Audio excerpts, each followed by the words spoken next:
새로운 교회 유튜브 방송, 세상의 수많은 이슈 가운데 살고 있는 우리들의 이야기. 그리스도인들은 과연 이런 상황에 어떻게 대처해야 할까요? 듣다 보면 지금 시작합니다. 안녕하세요. 듣다 보면 MC 양지미입니다. 저희가 지난주 교계 뉴스를 뒤로 하고 새로운 에피소드로 이렇게 돌아왔습니다. 오늘의 에피소드는 모든 남녀노소 상관없이 노소도? 네. 아니 뭐 그럴 수 있지 요즘에는. 오케이. 모든 말세니까. 모든 연령대에 불구하고 오늘 저희가 나눌 내용은 연애에 관련된 내용입니다. 연애. 개인적으로 엄청 좋아합니다. 연애. 제 연애 뭐 당연히 중요하지만 다른 분들의 연애 제가 엄청 관심 있어 하는 분야인데. 그렇죠, 연애 스토리. 네. 저희가 여러 가지 얘기를 준비했는데 시작하기 전에 저희 패널들을 소개하고 시작하도록 하겠습니다. 네, 안녕하세요 여러분. 한 주 잘 보내셨습니까? 듣다 보면의 배성환 목사입니다. 반갑습니다. 헬로우 건니치와 신짜오 부온조로노. 듣다 보면의 달콘스윗 달달한 화이트 초콜릿 모카. 이거 하려고 그랬네요. 화이트 초콜릿 모카. 오늘 외웠어 이제는. 한 번 빠지면 헤어날 수 없는 중독성 있는 남자 데니얼 한입니다. 네, 드디어 돌아오셨군요. 예스. 네, 저희가 뭐 지난 한 주간 또 바쁜 생활 가운데 뭐 집에 있긴 하지만 그래도 이렇게 또 잘 지내서 또 이렇게 한 주 돌아오게 됐는데 목사님 지난 한 주 잘 지내셨나요? 네, 뭐 잘 지냈고 정신이 없어요 사실은. 뭐 매일매일 뭐 애들도 지금 이제 홈스쿨링 하고 있다 보니까 애들도 저는 집에 있어가지고 시간 같이 많이 보낼 줄 알았는데 오히려 얘기를 못 하겠어. 애들이 뭐 계속 공부를 하고 있으니까 뭔 놈의 학교에서 이렇게 숙제를 많이 내주는지. 애들도 정신없고 또 애 엄마도 밥 해준다고 정신없고 저도 뭐 듣다 보면이든 무슨 사역이든 온라인으로 하는 게 많다 보니까 뭐 정신없고 한 주 되게 바쁘게 보냈는데. 네, 집에만 있는데도 저도 엄청 바쁘거든요. 그러니까 집에만 있다고 해서 노는 건 아니라 전부 다 바쁘게 또 보내고 있는 것 같은데 명한 형제는 어떻게 한 주간? 저는 이번 주에 좀 변비가 심했어요.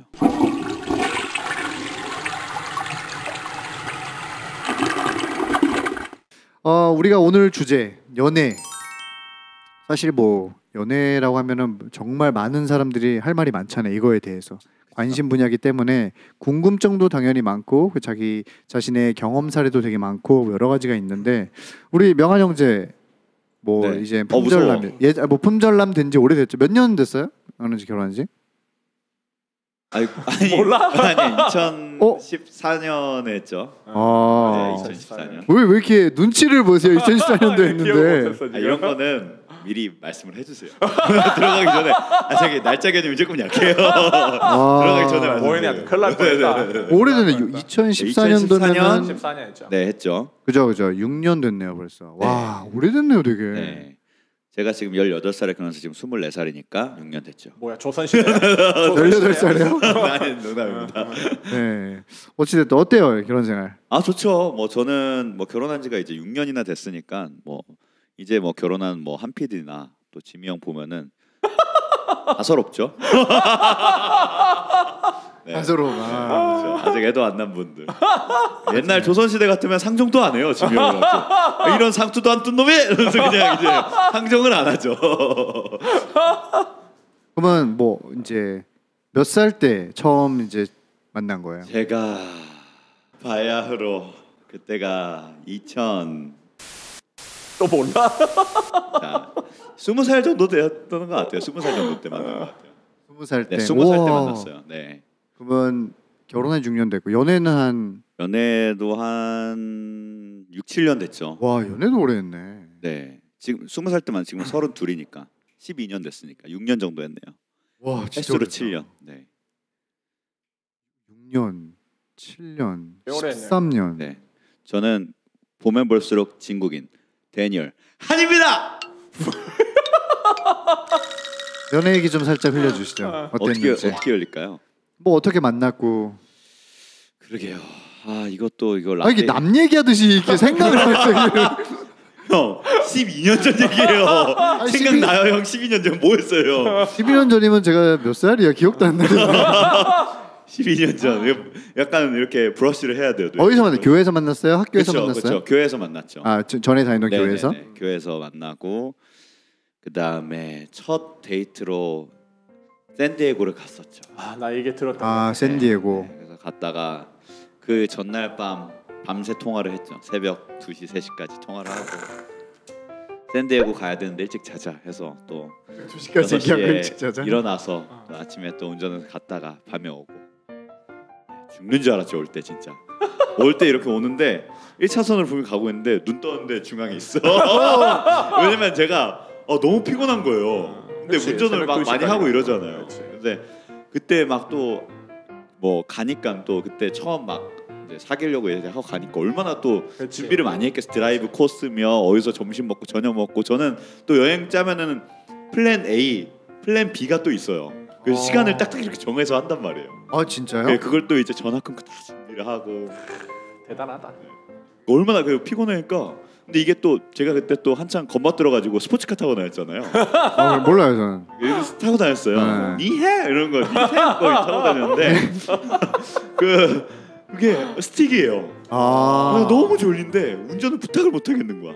그래서 못하죠. 그래서 그때 와이프가 내가 한번 배워보겠다고. 자기가 너무 무서웠는지 배워보겠다는 거야. 그래서 대단하다. 배우면 내가 죽을 것 같다. 용기가 대단하다. 네, 그래서 그냥 제가 어떻게 꾸역꾸역 조금 자다가 오고 에너지 드링크 마시고 겨우 돌아왔습니다.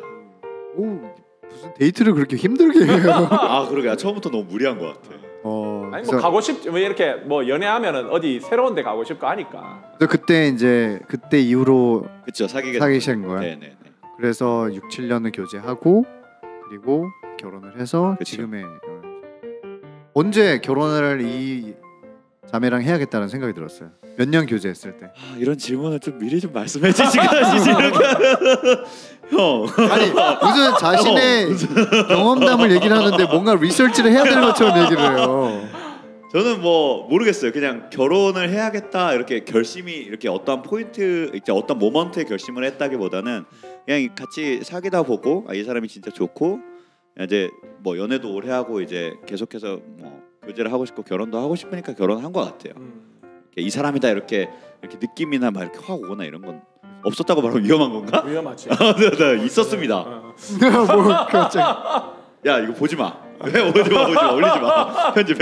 아니 근데 뭐 이거는 사람마다 틀린 거니까. 그쵸. 뭐 어떤 사람은 자신의 이제 후에 결혼할 사람을 딱 보면 뭐 후광이 미쳤다라는 사람도 그래. 있고. 그렇죠. 그러니까 이게 뭐 사람마다 다 틀린 거니까. 뭐 어쨌든 많은 얘기가 있는데 그럼 우리 본격적으로 우리 연애에 관련돼서 같이 한번 얘기해 보도록 합시다. 저희가 몇 가지 또 주제가 있죠. 네. 제가 질문하는 걸 사실 우리가 한 사람 한 사람들 돌아가면서 물어볼 수 있는 게 아니기 때문에 그냥 평균적으로 많은 사람들이 궁금해하고 관심 있어하는 거를 몇 가지 추려서 제가 한번 나눠보려고 하는데 우선 첫 번째로 가장 궁금해하는 게 아닌가 싶습니다. 그 스킨십이라 그러죠. 네. 네, 좀 약간 네, 약간 민감하긴 한데 나갔다 올래. 우리 또 뭐 손 잡는 거라던가 뭐 허그라던가 뭐 뽀뽀라던가 뭐 그 밖에 다양한 것들 그런 것들이 있는데 우리 크리스찬으로서 이런 게 어떤 게 적당한 거고 뭐 좀 이거에 관련된 얘기를 좀 한번 나눠봤으면 해요. 네, 그래서 목사님 네. 오늘 어떻게 생각하시나요?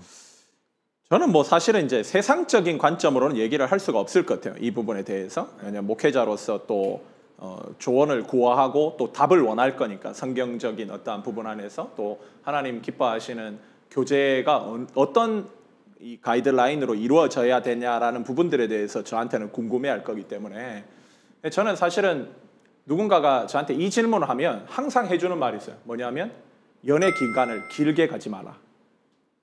왜냐하면 이제 이런 거죠. 만약에 우리가 이제 데이트를 정의할 때 기본적으로 데이트 정의하는 어떠한 정의 문구를 보면 내가 어떠한 이성과의 교제를 통해서 지정의라는 감정을 가지고 서로에 대해서 알아가는 것이다 이렇게 얘기를 해요. 그러니까 이제 지정이가 지정이가 지식이고 이제 제가 맞춰볼게요. 지식이고, 정은 정이고 어. 의는 의로움. 아니 의지적인 부분들인 거죠. 그러니까 이제 알게 되고 감정적으로 하지만 아, 또 노력도 감정. 필요하니까. 의지. 그렇죠. 그러니까 이거를 알아가는 거라고 하는데 특별히 이제 뭐 저는 개인적인 생각으로는 결혼을 전제로 하지 않는 데이트라고 하는 부분들에 대해서 그렇게 뭐라 해야 되나 좋아하지는 않아요. 결혼을 전제로 하지 않는 만남이라는 부분들에 대해서. 그러나 이제 대부분의 지금 소위 얘기해서 우리 교회 안에 보면은 교제를 할 때 대체적으로 결혼을 전제로 하고 대부분 만나는 것 같아요. 결혼이 이 사람하고 내가 결혼을 할 수 있을까? 만약에 결혼을 한다면 이 사람이면 정말 하나님께서 나한테 예비해 주신 배필일까? 이런 부분들을 생각을 하는 것 같더라고요. 그렇게 봤을 때 스킨십은 그러면 어느 정도까지 허용하는 것이 옳은 것인가?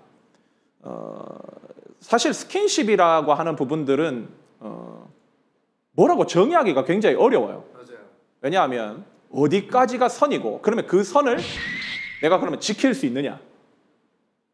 사실은 완전 거의 뭐 넘나들다시피 막 하는 것이 사실 스킨십이 한번 열리게 되면 일어나는 어떤 부분들이기 때문에 그러니까 내가 스킨십을 뭐 손을 잡고 뭐 키스하는 것이 자연스러운 것이다. 사실은 그렇게 또 얘기를 하기도 뭔가 애매해요.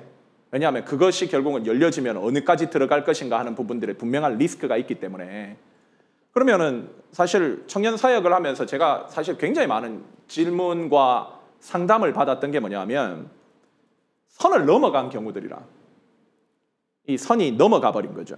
그러니까 이제 선이 넘어가면 당연히 정죄감이 오지. 정죄감이 오면 하나님 앞에 회개를 한다고. 하나님, 제가 절대 다음에는 선을 넘지 않겠습니다.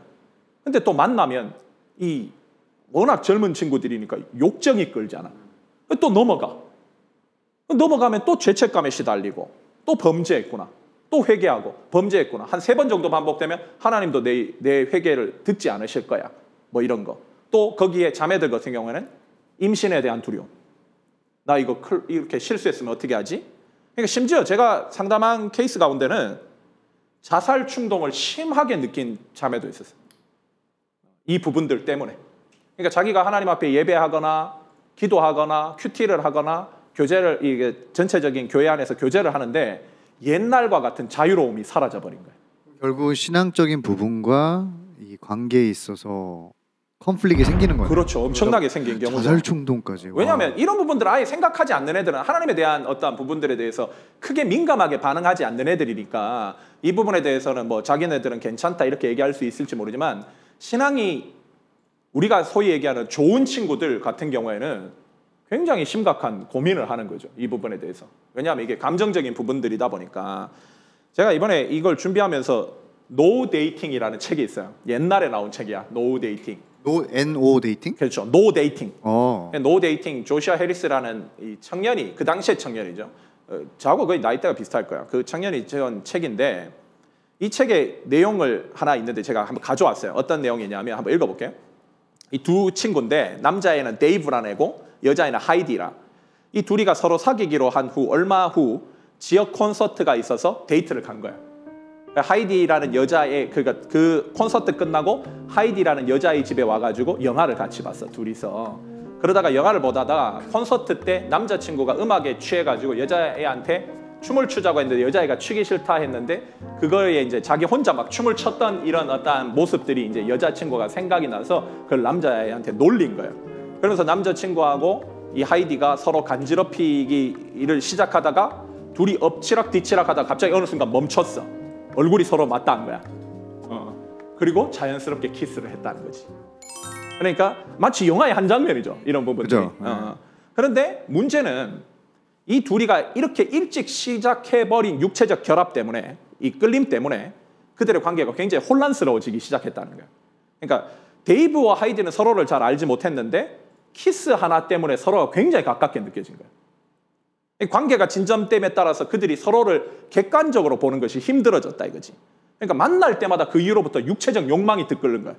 그러니까 하나 둘씩 선을 넘어가기 시작했고 그럴 때마다 이제 여자애는 우리는 사랑하는 것이 틀림없어.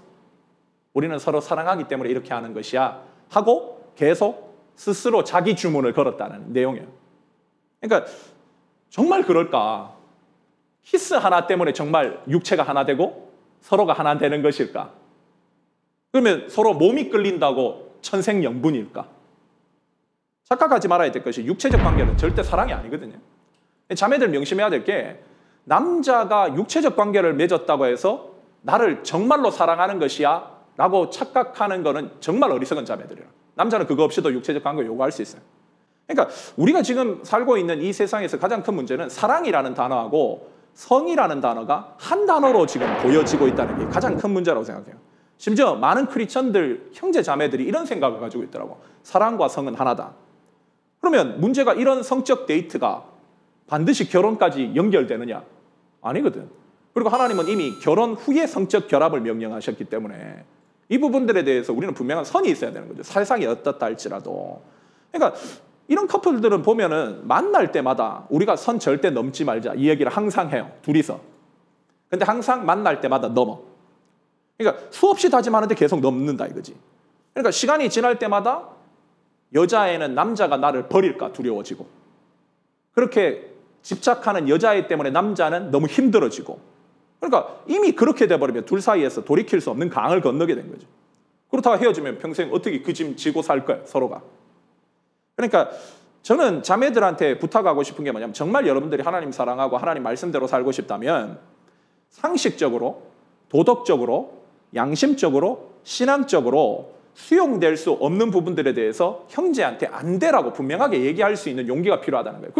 그거는 그 형제를 사랑하지 않는 것도 아니고 또한 내가 문제가 있는 것도 아니고 그렇게 다루어져서는 안 되는 나는 소중한 사람이야 라고 하는 것들을 어필하는 부분들이라고 생각해요.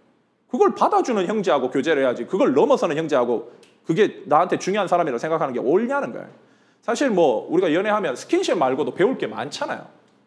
어떻게 보면은 서로가 또 은혜 안에서 두 사람이 서로를 알아감으로 말미암아 생겨나는 기쁨, 또 둘이 하나님 안에서 또 신앙으로 교제할 때에 오는 충족함, 뭐 이런 것들이 사실은 스킨십 말고도 알아가야 될 게 더 많은데 그럼에도 불구하고 제가 생각할 때는 연애를 시작하면 스킨십을 내가 어느 정도 지켜야겠다라고 하지만 이게 지키는 것들이 어려운 것도 알아요. 그래서 교제 시간을 짧게 가지라는 거예요. 결혼을 전제로 한다면. 교제를 너무 길게 가지 마라. 길게 가면 위험하다. 사실 이제 제가 달라스에서 처음 유학을 했잖아요. 달라스에서 유학할 때 저하고 같이 공부했던 애 중에 여자애가 있어서 파라과이에서 온 애인데 다니엘라라는 여자야. 다니엘라라는 여자인데 걔는 남자친구가 있어. 한국 사람이에요? 아니 파라과이 여자야. 파라과이 여자. 근데 걔가 나한테 뭐라 했냐면 내가 이제 그때 목사라는 거 아니까 목사님 자기는 남자친구가 있는데 우리는 결혼 전까지 손도 안 잡기로 결정했어요. 이렇게 얘기하더라고. 그리고 그 서로 간에 이제 몸을 댈 수 있으면 터치를 안 하는 거야. 그렇게 한 이유가 성적인 어떤 스킨십이 시작되면 이게 반드시 넘어가니까. 그래서 특별히 남미라는 문화에서는 얼마나 자유로워. 그렇죠. 근데 그렇게 했다는 게 대단한 거잖아. 그러면서 나한테 뭐라 질문했냐면 목사님 한국의 크리스천도 저처럼 이렇게 하지요? 이렇게 묻는 거야. 그래서 내가 너 뭐라고 얘기해야 될지 모르겠는 거야. 노 코멘트. 그 친구가 제 페이스북 친구예요. 근데 결혼했어. 그분이랑? 뜨겁게 사랑하고 있어요. 그러니까 이 친구들은 그 자기네들의 문화가 워낙 성적으로 오픈되어 있는 문화이기 때문에 오히려 역으로 더 극단적으로 몰고 간 거예요. 우리는 절대 하나님 안에서 이렇게 하지 말자. 그래서 아예 철저하게 선을 정한 거지. 그러니까 정말 제가 추천드리고 싶은 건 뭐냐면 결혼할 정도까지 생각을 하고 있다면 둘 사이에서 그 선을 정해야 된다고 생각해요. 우리가 여기까지는 무조건이다. 물론 뭐 그것은 둘 사이의 약속이고 또 쉽지는 않겠지만 어느 정도 분명한 선을 정해야 되고 그런 어떻게 선을 정할 때에 어느 정도가 중요하냐. 손을 잡는 것도 안 됩니까? 뭐 이렇게 어깨동무도 안 됩니까? 특별히 어떤 형제들 같은 경우에는 성적 유혹에 굉장히 약한 애들이 있어요. 그냥 건들기만 해도 막 흥분하는 애들이 있어. 그런 애들은 더 어떻게 보면 그 기준이 좀 더 이렇게 어떻게 보면 펀더멘털하게 가야 되겠죠. 근데 그런 것이 아니라고 한다면 둘 사이에서 좀 얘기를 할 필요가 있는 거라고 생각해. 우리가 정말 하나님 앞에서 신령한 교제를 해야 되고 하나님 기뻐하시는 교제를 해야 되니까 우리가 이 정도 선을 정해놓고 우리가 하자. 그리고 그 약속을 좀 지키자. 나도 배려받고 싶다. 자매들은 그렇게 얘기를 하고 그래서 그런 어떤 선을 정해놓고 하는 것이 단순하게 뭐 손만 잡아도 되고 뽀뽀해도 되고 이런 어떤 객관적인 기준으로 얘기하는 게 아니라 이건 충분히 주관적인 일이기 때문에 그렇게 선을 정해놓고 교제를 하는 것이 훨씬 더 좋지 않을까. 왜냐하면 그 넘어가면 저는 피해를 너무 많이 봤어요. 워낙 고민하고 정말 아까도 얘기했지만 자살 충동까지 하는 이런 어떤 부분들까지 가는 것은 사실 하나님 기뻐하시는 것이 아니잖아요. 그러니까 우리가 이미 내가 하나님하고의 예배를 드리거나 기도를 하거나 모임을 할 때 이미 내 양심에 또 하나님과의 관계를 내가 온전하게 하나님을 바라보는 데 있어서 불편함을 느끼다면 이미 선을 넘은 거예요. 그 사람은. 그러나 그 부분에 대해서 내가 그렇게 되지 않기 위해서 어떤 선을 정해놓고 만나는 것이 훨씬 더 우리 그리스도인으로서 현명한 교제가 아닌가 저는 이렇게 생각을 해요.